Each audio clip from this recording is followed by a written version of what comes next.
Hello दोस्तों, बोलिए गणेश जी महाराज की जय। मंगलवार की व्रत कथा। व्यास जी ने कहा, एक बार नैमिषारण्य तीर्थ में 80,000 मुनि एकत्र होकर पुराणों के ज्ञाता श्री सूत जी से पूछने लगे, हे महामुनि, आपने हमें अनेक पुराणों की कथा सुनाई है। अब कृपा करके हमें ऐसा व्रत और कथा बताइए जिसके करने से संतान की प्राप्ति हो तथा मनुष्य को रोग, शोक, अग्नि, सर्व दुख आदि का भय दूर हो, क्योंकि कलयुग में सभी जीवों की आयु बहुत कम है। फिर इस पर उन्हें रोग चिंता के कष्ट लगे रहेंगे तो फिर वह श्री हरि के चरणों में अपना ध्यान कैसे लगा सकेंगे। श्री सूत जी बोले, हे मुनियों, आपने लोक कल्याण के लिए बहुत ही उत्तम बात पूछी है। एक बार युधिष्ठिर ने भगवान श्री कृष्ण से लोक कल्याण के लिए यही प्रश्न किया था। भगवान श्री कृष्ण और युधिष्ठिर का समान तुम्हारे सामने कहता हूँ, ध्यान देकर सुनो। एक समय पांडवों की सभा में श्री कृष्ण जी बैठे हुए थे। तब युधिष्ठिर ने भगवान श्री कृष्ण से प्रश्न किया, हे प्रभु नंद नंद गोविंदा, आपने मेरे लिए अनेकों कथाएं सुनाई है। आज आप कृपा करके ऐसा व्रत या कथा सुनाएं जिसके करने से मनुष्य को रोग चिंता का भय समाप्त हो और उसको पुत्र की प्राप्ति हो। हे प्रभु, बिना पुत्र के जीवन व्यर्थ है। पुत्र के बिना मनुष्य नरककामी होता है। पुत्र के बिना मनुष्य पितृ ऋण से छुटकारा नहीं पा सकता और न ही उसका पुत्र नामक नरक से उद्धार हो सकता है। अतः पुत्रदायक व्रत बतलाए। श्री कृष्ण भगवान बोले, हे राजन, मैं एक प्राचीन इतिहास सुनाता हूँ, आप उसे ध्यान पूर्वक सुनो। कुंडलपुर नामक एक नगर था। उसमें नंदा नामक एक ब्राह्मण रहता था। ये भगवान की कृपा से उसके पास सब कुछ था, फिर भी वह दुखी था। इसका कारण यह था कि ब्राह्मण की स्त्री सुनंदा के कोई संतान नहीं थी। सुनंदा पतिव्रता थी, भक्ति पूर्वक श्री हनुमान जी की आराधना करते थे।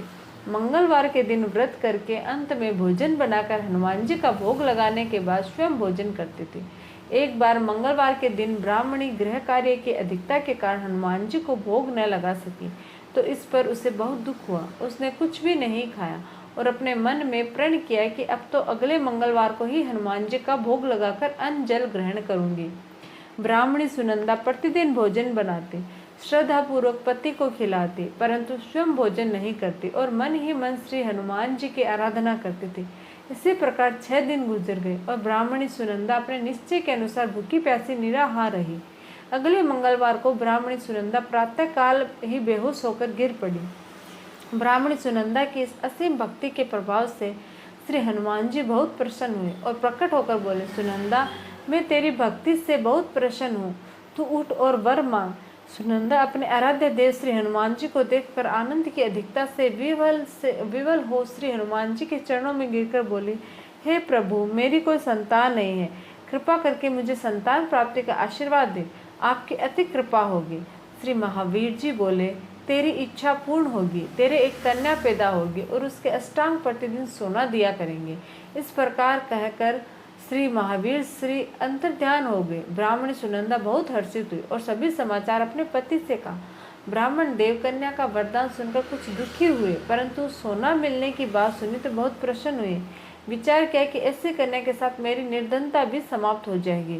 श्री हनुमान जी की कृपा से वह ब्राह्मण गर्भवती हुई और उससे 10वें महीने में उसे बहुत ही सुंदर पुत्री प्राप्त हुई। यह बच्चे अपने पिता के घर में ठीक उसी तरह से बढ़ने लगी जिस प्रकार शुक्ल पक्ष का चंद्रमा बढ़ता है। 10वें दिन ब्राह्मण ने उस बालिका का नामकरण संस्कार कराया और उसके कुल पुरोहित ने उस बालिका का नाम रत्नावली रखा, क्योंकि यह कन्या सोना प्रदान किया करती थी। इस कन्या ने पूर्व जन्म में बड़े ही विधान से मंगलवार का व्रत किया था। रत्नावली का अष्टांग बहुत सा सोना देता था। उस सोने से नंदा ब्राह्मण बहुत ही धनवान हो गया। अब ब्राह्मणी भी बहुत अभिमान करने लगी थी। समय बीतता रहा। अब रत्नावली 10 वर्ष की हो चुकी थी। एक दिन जब नंदा ब्राह्मण प्रसन्नचित्त था, तब सुनंदा ने अपने पति से कहा, मेरी पुत्री रत्नावली विवाह के योग्य हो गई है, अतः आप कोई सुंदर तथा योग्य वर देकर इसका विवाह कर दे। यह सुनकर ब्राह्मण बोला, अभी तो रत्नावली बहुत छोटी है। तब ब्राह्मणी बोली, शास्त्रों की आज्ञा है कि कन्या 8वें वर्ष में गौरी, 9 वर्ष में रोहिणी, 10वें वर्ष में कन्या, इसके पश्चात रजस्वला हो जाती है। गौरी के दान से पाताल लोक की प्राप्ति होती है, रोहिणी के दान से बैंकुट लोक की प्राप्ति होती है और कन्या के दान से इंद्रलोक में सुखों की प्राप्ति होती है। अगर हे पतिदेव रजस्वला का दान किया है किया जाता तो घोर नरक की प्राप्ति होती है। इस पर ब्राह्मण बोला, अभी तो रत्नावली मात्र 10 ही वर्ष की है और मैंने तो 16 साल की कन्याओं की विवाह कराए हैं, अभी जल्दी क्या है। तब ब्राह्मणी सुनंदा बोली, आपको तो लोभ अधिक हो गया लगता है। शास्त्रों में कहा गया है कि माता पिता और बड़ा भाई रजस्वला कन्या को देखते हैं तो वह अवश्य ही नरकगामी होते हैं। तब ब्राह्मण बोला, अच्छी बात है, कल मैं अवश्य ही योग्य वर की तलाश में अपना दूध भेजूंगा। दूसरे दिन ब्राह्मण ने अपने दूत को बुलाया और आज्ञा दी कि जैसे सुंदर मेरी कन्या है वैसे ही सुंदर वर उसके लिए तलाश करो। दूत अपने स्वामी की आज्ञा पाकर सोमेश्वर निकल पड़ा। पंपई नगर में उसने एक सुंदर लड़के को देखा। यह बालक ब्राह्मण परिवार का बहुत गुणवान पुत्र था। इसका नाम सोमेश्वर था। दूत ने सुंदर व गुणवान ब्राह्मण पुत्र के बारे में अपने स्वामी को पूर्ण वितरण दिया। ब्राह्मण नंदा को भी सोमेश्वर अच्छा लगा और फिर शुभ मुहूर्त में विधि पूर्वक कन्यादान करके ब्राह्मण ब्राह्मणी संतुष्ट हुए। परंतु ब्राह्मण के मन तो लोभ समाया हुआ था। उसने कन्यादान तो कर दिया था पर वह बहुत खिन्न भी था। उसने विचार किया कि रत्नावली तो अब चली जाएगी और मुझे इससे जो सोना मिलता है वह अब नहीं मिलेगा। मेरे पास जो धन था कुछ तो इसके विवाह में खर्च हो गया और शेष बचा है वही कुछ दिनों में पश्चात समाप्त हो जाएगा।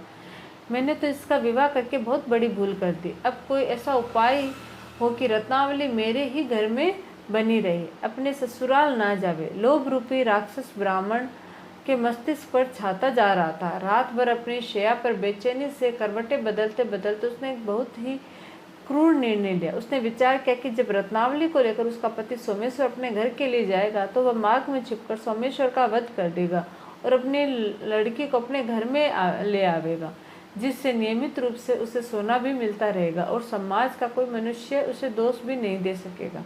प्रातः काल हुआ तो नंदा और सुनंदा ने अपने जमाई तथा लड़की को बहुत सारा धन देकर विदा किया। सोमेश्वर अपनी पत्नी रत्नावली को लेकर ससुराल में अपने घर की तरफ चल दिया। ब्राह्मण नंदा महालोभ के वशीभूत हो अपनी मति खो चुका था। पाप पुण्य को उससे विचार न रहा। उसने अपने भयानक व क्रूर निर्णय को कार्य रूप देने के लिए उसने अपने दूत को मार्ग में अपने जमाई का वध करने के लिए भेज दिया था, ताकि रत्नावली से प्राप्त होने वाला सोना उससे हमेशा मिलता रहे और वो कभी निर्धन न हो। ब्राह्मण के दूत ने अपने स्वामी की आज्ञा का पालन करते हुए उसके जमाई सोमेश्वर का मार्ग में ही वध कर दिया। समाचार प्राप्त कर ब्राह्मण नंदा मार्ग में पहुंचा और रुदन करती अपनी पुत्री रत्नावली से बोला, हे पुत्री, मार्ग में लुटेरों ने तेरे पति का वध कर दिया। भगवान की इच्छा के आगे किसी का कोई वश नहीं चलता। अब तू घर चल, वहां पर ही रहकर शेष जीवन व्यतीत करना। जो भाग्य में लिखा है वही होगा। अपने पति की अकाल मृत्यु से रत्नावली बहुत दुखी हुई। करुणा क्रंदन व रुदन करते हुए अपने पिता से बोली, हे पिताजी, इस संसार में जिस स्त्री का पति नहीं है उसका जीना व्यर्थ है। मैं अपने पति के साथ ही अपने शरीर को जला दूंगी और सती होकर अपने इस जन्म को माता पिता के नाम का तथा सास ससुर के यश को सार्थक करूंगी। ब्राह्मण नंदा अपनी पुत्री रत्नावली के वचनों को सुनकर बहुत दुखी हुआ। विचार करने लगा, मैंने व्यर्थ ही जमाई वध का पाप अपने सिर लिया। रत्नावली तो उसके पीछे अपने प्राण तक देने को तैयार है। मेरा तो दोनों तरफ से मरण हो गया। धन तो अब मिलेगा नहीं। जमाई वध के पाप के फलस्वरूप यम यातना भी भुगतनी पड़ेगी। यह सोचकर वह बहुत खिन्न हुआ। सोमेश्वर की चिता बनाई गई। रत्नावली सती होने की इच्छा से अपने पति का सिर अपनी गोद में रखकर चिता में बैठ गई। जैसे ही सोमेश्वर की चिता को अग्नि लगाई गई वैसे ही प्रसन्न हो मंगल देव वहां प्रकट हुए और बोले, हे रत्नावली, मैं तेरी पति भक्ति से बहुत प्रसन्न हूँ, तू वर मांग। रत्नावली ने अपने पति का जीवन दान मांगा। तब मंगल देव बोले, रत्नावली, तेरा पति अजर अमर है, यह महाविद्वान भी होगा और इसके अतिरिक्त तेरी जो इच्छा हो वह वर मांग।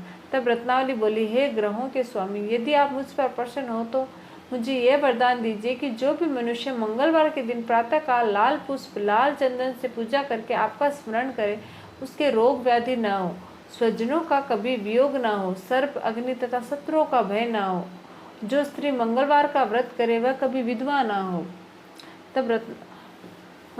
कभी विधवा ना हो। मंगल देव ने तथास्तु कहकर अंतर्ध्यान हो गए। सोमेश्वर मंगल देव की कृपा से जीवित हो उठा।